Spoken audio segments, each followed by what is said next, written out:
হসপিটালে পেশেন্ট দেখেছি 3 দিন ঘুমায়, আবার 3 দিন জাগে।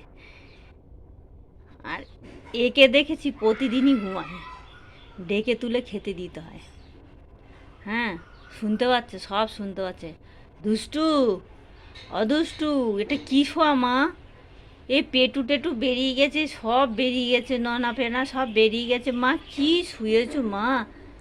ওটো, ওটো, উঠে একটু জল খাও মা। তুমি একটু খাবে কিছু? হুম, খাবে? খাওয়ার কথা বলেছি, উঠেছে। আমা ও তো উঠে একটু খাও। হ্যাঁ, কন্টিনিউ ওরম ঘুমিও না, কুড়ে হয়ে যাচ্ছ দিন দিন, কোনো কাজ করছো না। একটু কাজ টাজ করো। আচ্ছা, কাজ করবে বলেছে? আচ্ছা, ঠিক আছে, ঠিক আছে, ঠিক আছে, ঠিক আছে, ঠিক আছে, কাজ করবে বাবা, কাজ করবে, ঠিক আছে।